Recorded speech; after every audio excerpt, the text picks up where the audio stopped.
ఎప్పుడైనా గమనించారా?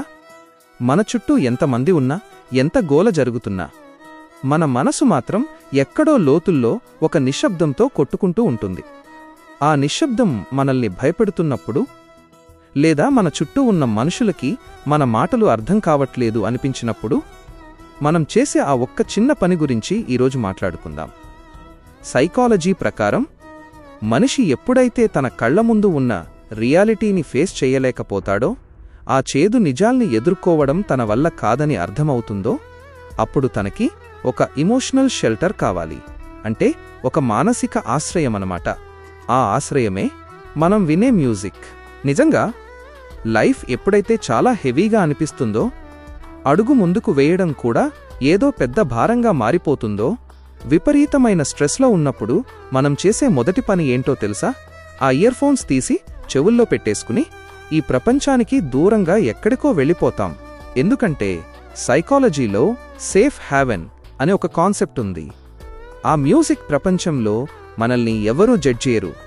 అక్కడ మనల్ని ఎవరూ వేలెత్తి చూపిస్తూ ప్రశ్నలు అడిగేవాళ్లు ఉండరు.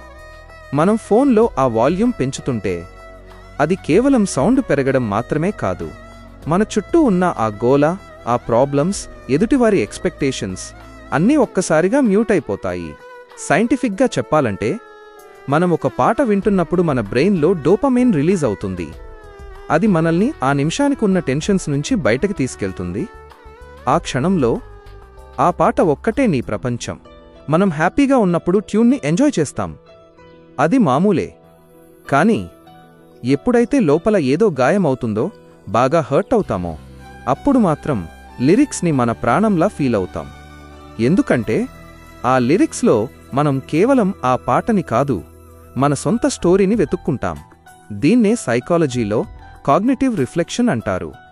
మన జీవితంలోని సంఘటనల్ని ఆ పాటలోని పదాల్లో ప్రతిబింబింపజేసుకుంటాం.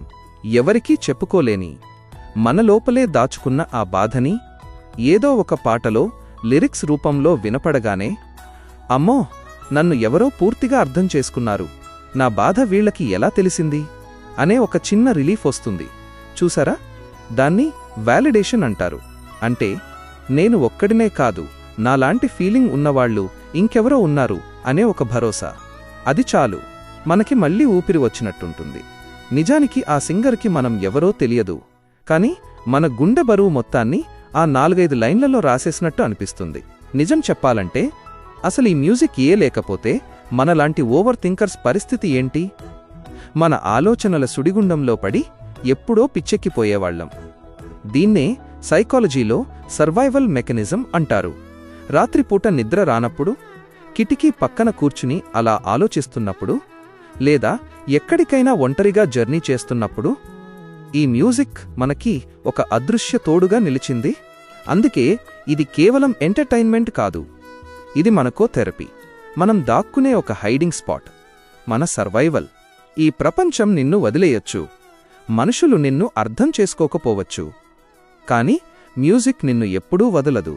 అందుకే నెక్స్ట్ టైం నువ్వు హెడ్ఫోన్స్ పెట్టుకున్నప్పుడు ఒకటి గుర్తుపెట్టుకో, నువ్వు కేవలం ఒక సాంగ్ వినట్లేదు, నీ గాయాలకి మ్యూజిక్ అనే మందు రాసుకుంటున్నావు.